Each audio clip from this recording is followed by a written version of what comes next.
At this point, we will discuss about President Donald Trump's first 100 days in office and after.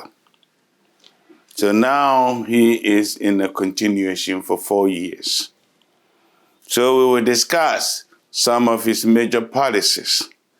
Ever since he went to the White House, he has initiated so many executive orders.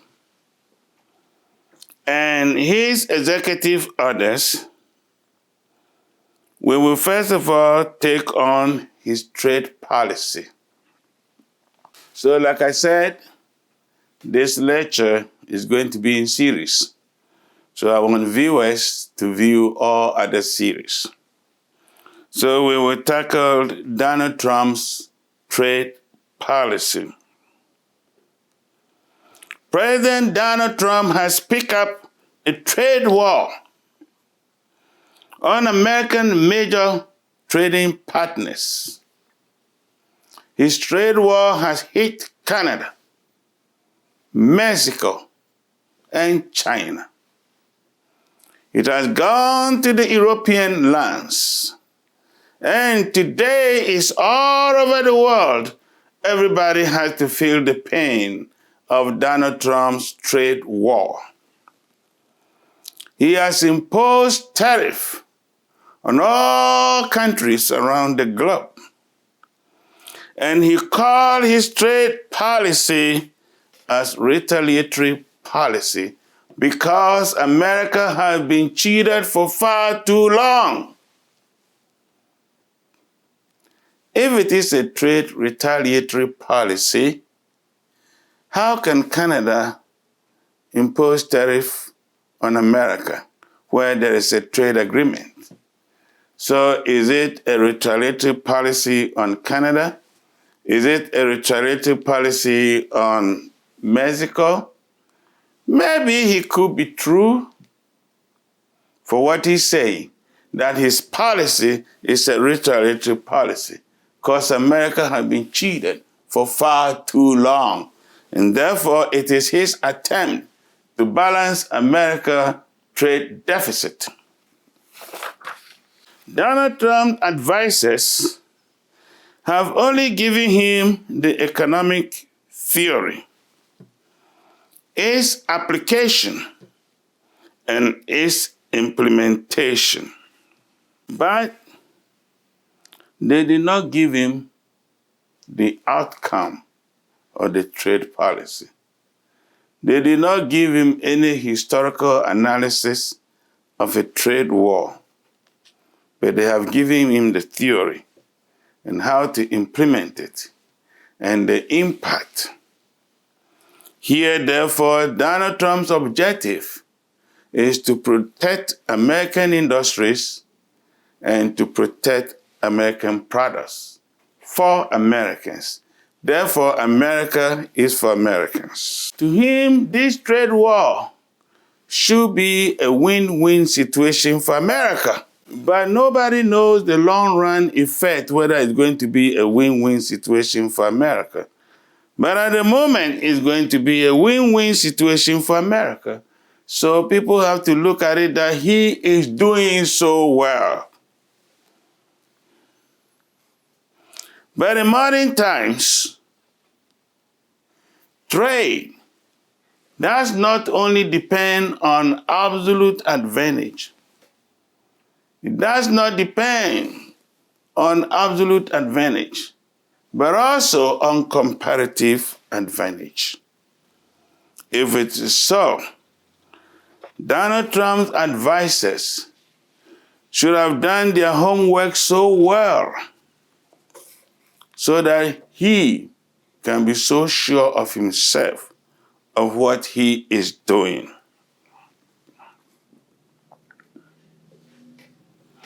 His advisors must look critically into the economic models.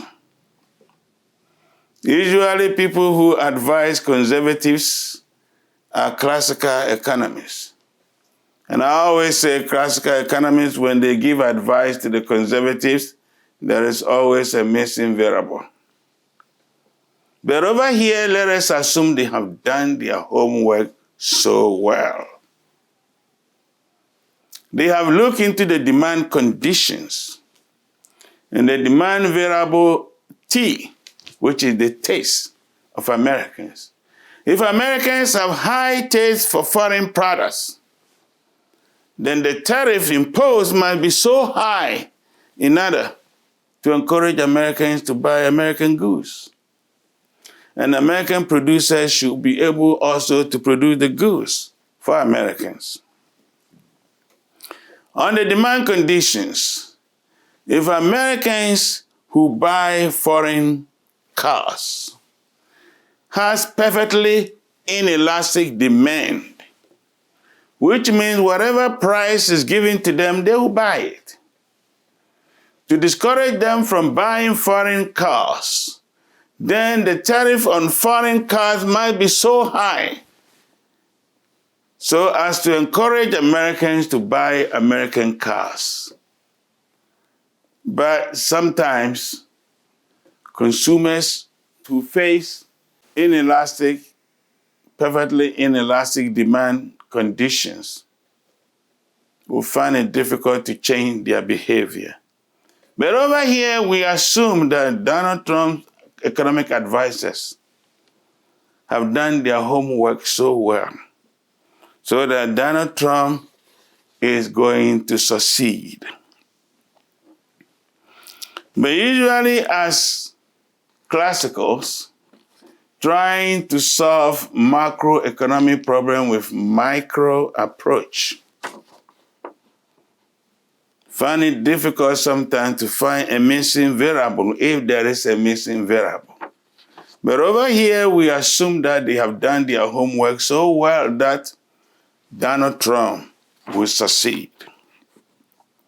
Based upon that, whether President Donald Trump will succeed or not, we are going to connect to history and see American trade war before Donald Trump. Based upon that, we'll be able to analyze the situation carefully and to see if we can throw light on what President Donald Trump is doing or to praise him so that the society will be encouraged, so that Donald Trump will be successful to make America great again and we realize a golden age. We don't want to miss that great again. And we don't want to miss the golden age. Is it true? Yes, we want to see the golden age. But to see the golden age, let us see if there is any fault somewhere that we can also add something.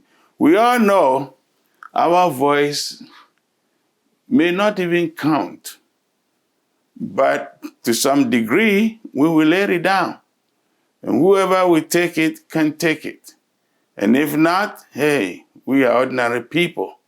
So before anything, before we can look into Donald Trump's policies, we shall look into American history, economic history of trade war that America had involved. First of all, we will look into the trade war by President Thomas Jefferson, because over here, President Donald Trump has revisited Thomas Jefferson trade war. Thomas Jefferson did not know what to do with Britain over British impressment of American sailors. The British impressment of American sailors was caused by American neutrality policy that President George Washington had pursued to save the young nation. His vice president, President John Adams, also pursued the same policy. These two leaders were the first two leaders of America during the second Constitution of America, which is the federal constitution replacing the Articles of Confederation. And the second system of America, which is federalism replacing Confederate system of America. They pursued the policy of neutrality. But before then, from independent time to the Republic, none of the leaders of America imposed any trade war against any nation in the world. And during the Republic, 1781 to 1782, when John Hanson was the president, a one-year term president, he did not embark on any trade war. And from him all the way to Cyrus Griffins, none of them introduced any trade restrictions on any country in the world, of which George Washington followed up. And John Adams did the same thing. But over here, Thomas Jefferson wanted to be tough. So he went ahead to impose trade embargo on Great Britain for impressing American sailors. This policy, though, will affect France, but Thomas Jefferson was always in favor of France. But so his target was Great Britain. So Congress then came with Non-Importation Act, of which Thomas Jefferson signed into law and imposed trade embargo on Great Britain. So therefore, with this trade embargo, was it successful or was it a failure? At the time when Britain had not retaliated on this policy, the policy became a failure. American export fell from $109 million to $25 million in those days. What a massive loss. Which means America have lost 400% in trade. Thomas Jefferson realized this mistake. He was not filled with any pride or arrogance, but he went ahead and repealed his trade law. His trade embargo on Great Britain, he repealed it, and things returned to normal. And America once again ended this trade war. Because this trade war has generated smugglers. Smugglers were gaining from this trade war. Prices started to rise. The prices of crops declined gradually, which made America to lose. When prices started to decline, unemployment followed up. As unemployment followed up, the economy was deteriorating. That's why Thomas Jefferson repealed his policy.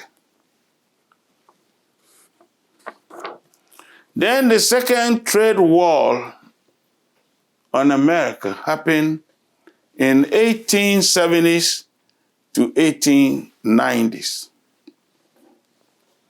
Germany, a newly formed country in 1781 under Otto von Bismarck, accused American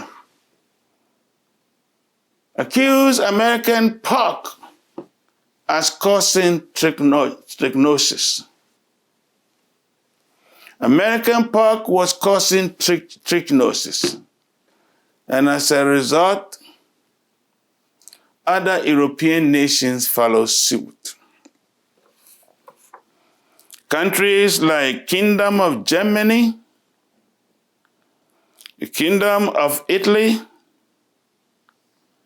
the Kingdom of Portugal, the Kingdom of Greece, Spain, France, Austria-Hungary, the Ottoman Empire, Kingdom of Romania, and Denmark or place embargo on American pork.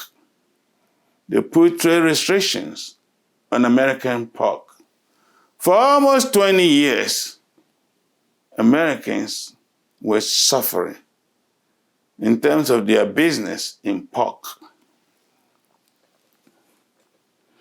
This continued until the time President Benjamin Harrison won election in 1891. Within that 20 years, American pork industry suffered. And at that time, Europeans who imposed the trade restrictions on America were enjoying because America had not retaliated. But when Harrison came to the White House, he threatened embargo on German sugar beets. And the Germans saw that this was going to be a big blow to the economy. So they repealed the trade restrictions on America. When the other Europeans saw that Germany had repealed the trade restrictions on America, they also saw that they were going to lose. So they also followed Germany. And trade returned to normal. And it became a win-win situation for all. But when the trade restrictions was on America, the Europeans thought they were winning. But when the retaliatory attempt started, they saw the danger and therefore repeal for trade to be beneficial to all of them. Now, another trade war that America went into was in 1920s. In 1920s, which is often referred to as the Roaring Twenties, the economy was booming. But before then, during the First World War, American products were in demand. So they had a good price for their products. But after the war, the prices started to fall. And this is where it was looking more dangerous to American economy. Conservatives were in charge. The first time conservatives came to rule, and the first time the Republican Party had conservative leaders. For all throughout Republican era, from 1860 to 1912, they were ruled by progressives. In 1812, because of President Taft, the progressives left the party, formed their own political party, and when they lost, they eventually joined the Democratic Party. And so the Democrats who used to be conservative now have become progressive, and the Republicans becoming conservatives. So in the 1920s, they were conservatives. So in 1920 or 1921, there was Emergency Tariff Act on major trading partners. It was a temporary measure by America to protect American farmers and industry from foreign competition. Foreign competition on American products, especially agriculture products. Later, American Congress replaced this tariff with a harsher one. American Congress came out with a comprehensive Ph.D. tariff of 1922. At first, the U.S. government gave European nations loans to encourage the trade. So with the loans, everything was going fine. 5 years later, Europeans were hit by this tariff policy by United States over European nations. What then happened? It became a period of retaliation. France first retaliated this policy and increased tariff on American automobiles from 45% to 100%. Spain increased tariff on American products by 40%. Germany, Italy raised tariff on U.S. goods. And what was the effect of this retaliatory policy by European nations? According to U.S. Farmers Bureau, farmers lost $300 million every year. Before the tariff in 1921, the U.S. exported 60 million pounds of cotton seeds monthly. So at the end of the year, U.S. export 720 million pounds yearly of cotton seed. 6 months later after the tariff, export of cotton seeds declined to between 5 million to 10 million monthly. So if we take the highest number to be 10 million, which means at the end of the year, America will export 120 million cotton seed. Compared to the time when the tariff was not in position, it was 720 million cotton seed.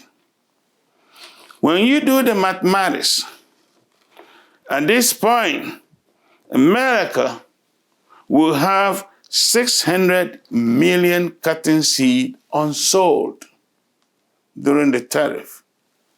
Was this not a lost situation to America?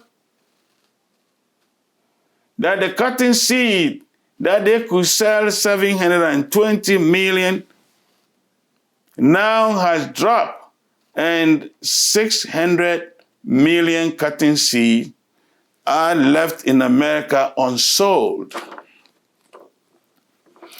Inflation of prices. 1918 to 1926, 14 inches plow increased from $14 to $28, 100% increase in price. Moving machine increased from 45 to 95, over 100% in price. Farm wagons increased from 85 to 150. It's over 90% increase. If all trade wars through United States history had not been a win-win situation, how can we be sure of President Donald Trump's tariff policy that will be a win-win situation? If Donald Trump's policy becomes a win-win situation, we will call it the era of Donald Trump, Trumperism, Trump magic.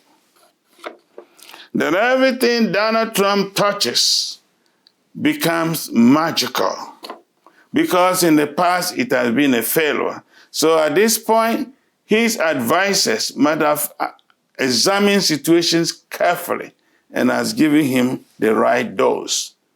So we are yet to see how successful Donald Trump policy will be in the long run. But if this policy fails or becomes debunked, what are we going to do? Are we still going to defend it, or are we going to repeal? Because this tariff had become a failure to America. The Ph.D. Tariff became a failure to America. Then also,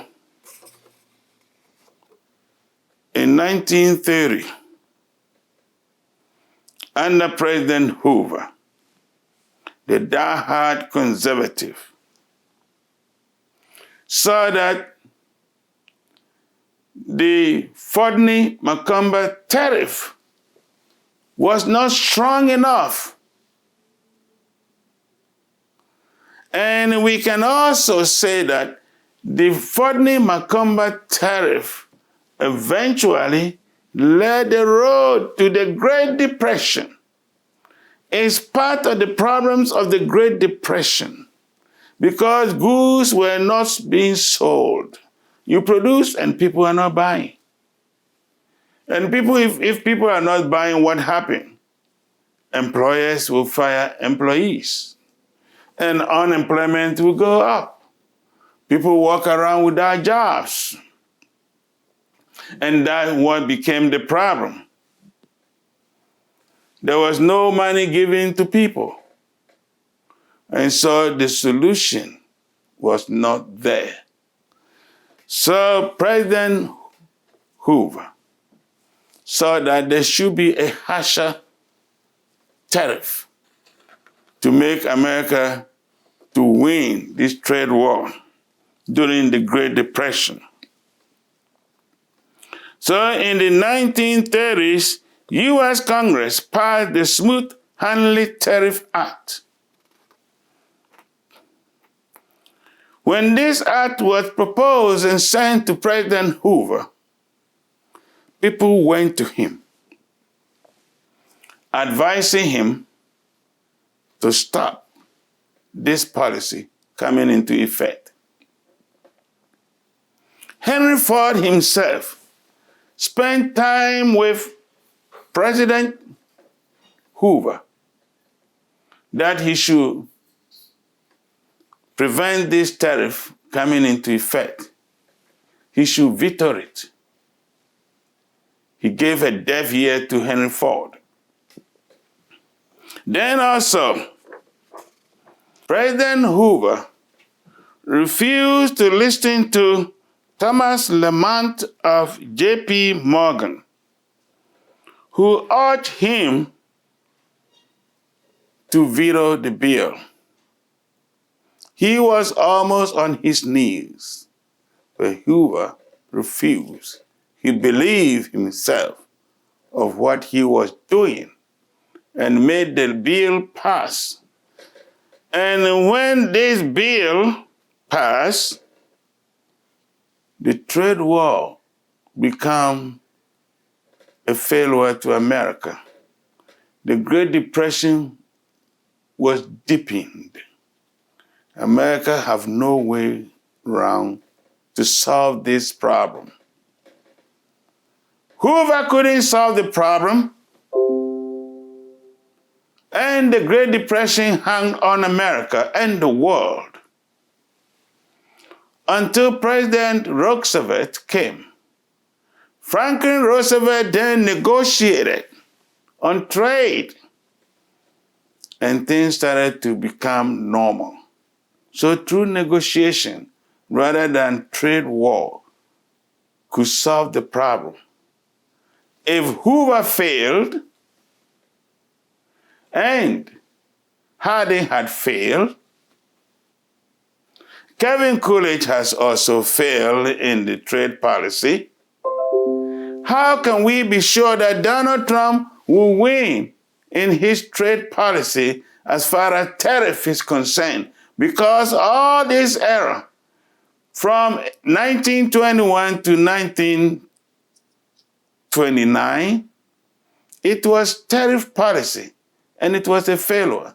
And it was part of the contribution to the Great Depression that came. And Hoover deepened the problems of the Great Depression by another tariff. So, the Ph.D. tariff and the Smoot-Hawley Tariff Act did not help America. How then are we going to be sure that Donald Trump's tariff is going to be highly successful? He has revisited the past and polished the policy as if it is something new that people are hailing. It is not a new thing. It's an old policy. If it is not becoming absolute, nobody knows. But probably his economic advisors might have done their homework very well, that his tariff is going to be completely different and be a win-win situation for America. Usually when you impose tariff, from the beginning it will look nice. But when retaliation comes in, it becomes a lose-lose situation. And if we are not careful here, people are saying that there will be a great inflation. There's going to be a recession. But I tell you what, we can even enter a Great Depression once again because history can repeat itself. So here, the policymakers and those who came with the policy to Donald Trump must be sure that at this time they have polished this policy that is going to be a win-win situation for America. If not, then America is going to suffer once again in the long run when retaliation starts, like it happened during the era of the Great Depression. Now, looking at all trade wars which has failed America, is there any trade policy that America can emulate today? Is there any trade policy that America can emulate to be successful in reducing its trade deficit? Donald Trump is doing this because of trade deficit, but is there any other alternative that he can use rather than trade war? If this trade war fails, is there any alternative? Is there any second plan for Donald Trump? Let's look into American history and see if there is an alternative approach that America can use and the whole world can also emulate. And let's look into what happened in America. In 1993, President Bill Clinton signed into law NAFTA. The NAFTA agreement, of which United States, Canada, and Mexico agreed upon, that each country would depend on each member state's resources. And as a result, will remove all trade barriers and tariffs to make sure prices become relatively cheaper in each country. When NAFTA was created, it became the largest trading bloc in the world. And let's look if there is any benefit of this trade agreement to America. First of all, America created 17.7 million new jobs out of NAFTA. 17.7 million new jobs. But with this agreement, there will be a loss in some areas. So America lost about 500,000 industrial workers. And these 500,000, when you net it out, which means America will gain 17.2 million new jobs. And this explains why President Clinton was able to reduce the unemployment of 7.8% inherited from President George H.W. Bush to 3.9%, which means unemployment has come down below natural rate of unemployment, or down below the full employment level. And that was the greatest achievement of President Clinton, of job creation through negotiation. NAFTA was a great achievement to America in terms of job creation. And therefore, it was a win situation for America. Likewise, a win situation for Canada and Mexico. Based upon that, let's look at other benefit. Wages increase for every nation. Tariffs were eliminated, so prices became relatively cheaper. Output increased, which means production increased, because there was a demand for the product. Then when it came to foreign direct investment, U.S. gained massively. U.S. foreign direct investment in Mexico of $15.2 billion increased to $704 billion, which was a great achievement. In Canada, the U.S. investment increased from $69.9 billion to $352.9 billion. This was a great investment avenue for United States. Great one. Then also, let's see if the other countries also benefited. The Canadian foreign direct investment to the United States increased by 911%. What a massive gain. Then also Mexico foreign direct investment to the United States increased by 128.3%, which means trade agreement or trade through negotiation is a better option for United States because President Roosevelt negotiated and things became better. President Clinton had negotiated and things became better. And so through trade negotiation, America will be good. So if Donald Trump's tariff policy fails, then it will resort to trade negotiation, which America had demonstrated the benefit of trade negotiation through NAFTA. So when President Donald Trump came to office the first time, he saw that American trade balance to Mexico and Canada was huge. So he went ahead and renegotiated NAFTA. And the name of NAFTA was changed to UMSCA. Beautifully designed, UMSCA.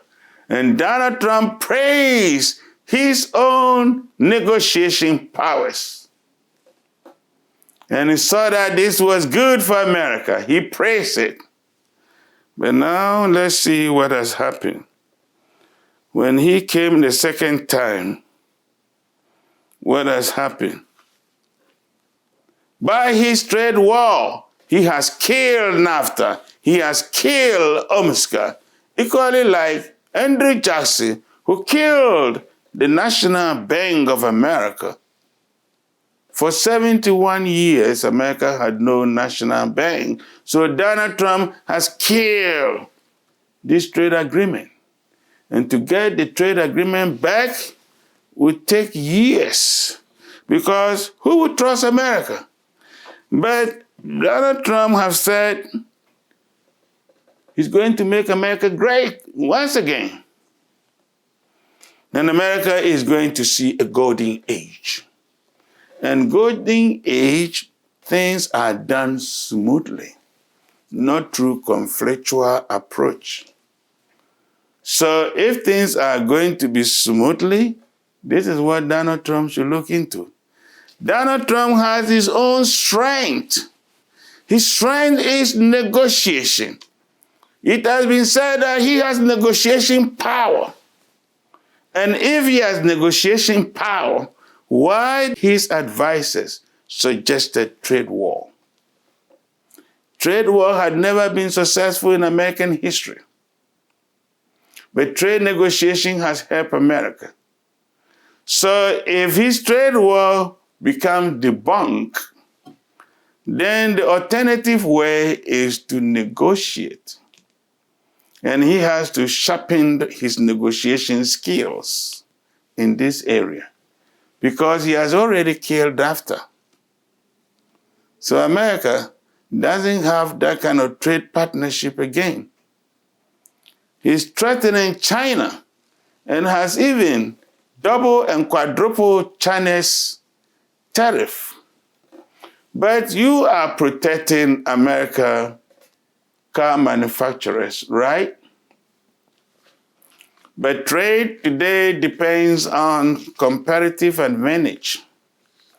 While you are protecting the auto industry, an industry when it was almost collapsing during the early time of Barack Obama, that the Republicans said, let Detroit go broke, and Barack Obama really financed them to bring the auto industry back to life.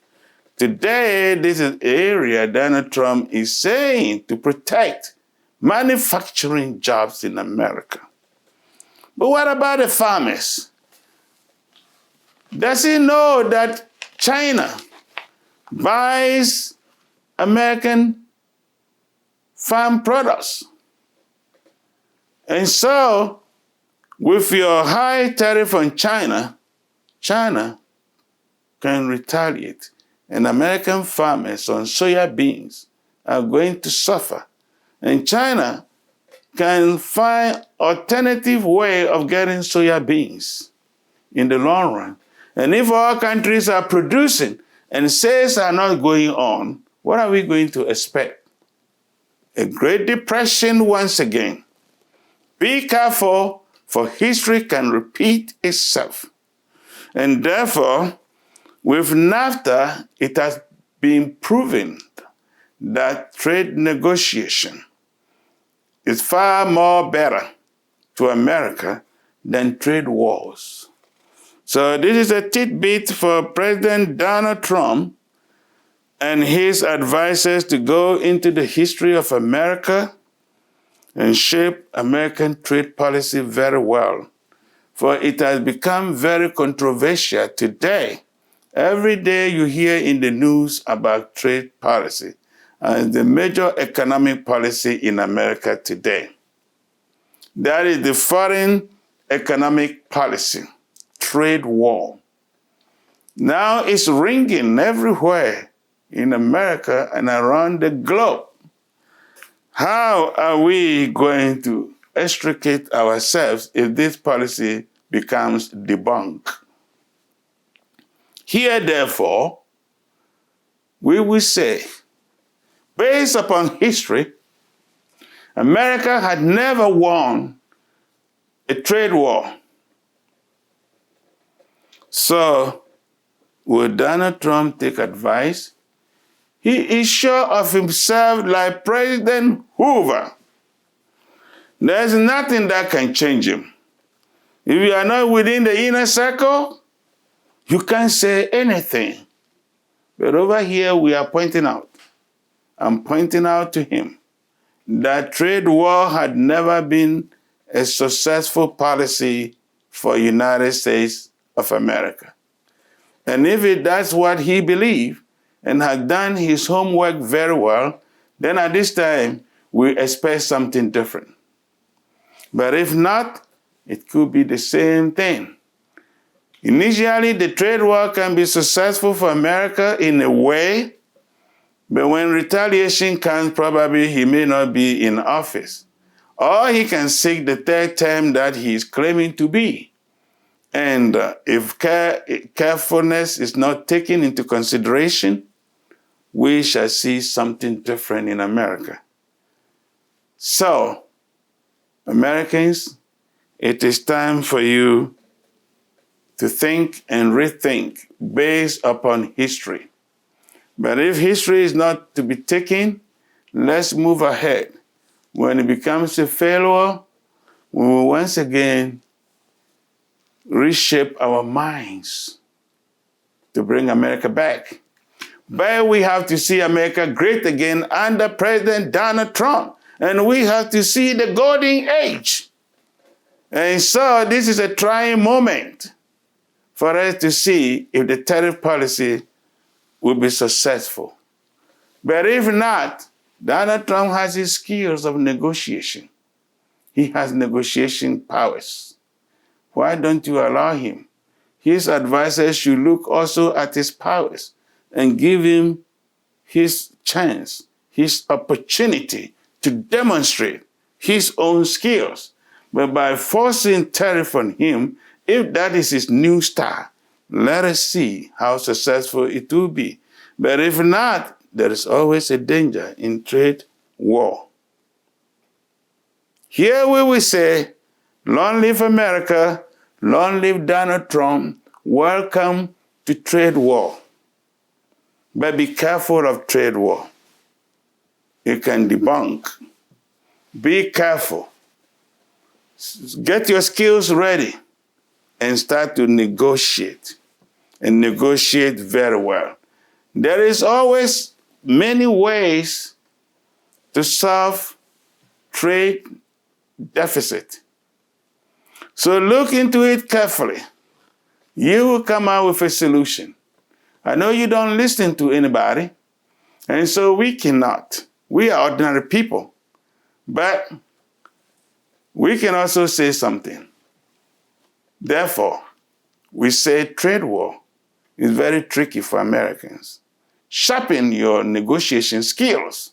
And when the time comes and it becomes debunked, I would like you to follow President Thomas Jefferson. He was not filled with any pride, did not have any kind of arrogancy. He saw that the policy had become a failure, and he repealed it. And if your policy becomes a failure, please repeal it. There are so many alternatives that can help you. So if you are not getting it through, get help. And you will be the most successful president of America. You are doing well in some areas, but in some areas they are only praising you just because they are praising you. Doesn't mean that it is a sharp way of doing things. So I will advise conservatives to start rethinking about some of the policies and its far-reaching consequence. For most of the time in American history, conservatives do not look far. They cannot foresee far. So everything that they do is just for immediate situation. Just now, today, and only today, they cannot foresee far. But if you cannot foresee far, seek the advice of those who can foresee far and be able to get it and make America great again. And for America to see a golden age. Golden age is not by the math. Golden age is analyzed by historians of what you have done and how successful it is. If we don't know what is a golden age, let us go into history and study the Tang Dynasty of China. If we don't know what is a golden age, let us look at the golden age of democracy in Greek during the time of Pericles. That is what we call the golden age. If we don't know What is a peaceful age? Let's look into the Roman Empire peaceful age of Pax Romana, a period of prosperity, wealth, and development. This is what we expect. We are not expecting conflictual situation to be a golden age. Therefore, America, be on our toes. For President Donald Trump, look into your policy very well. Long live America and long live Donald Trump. Welcome back.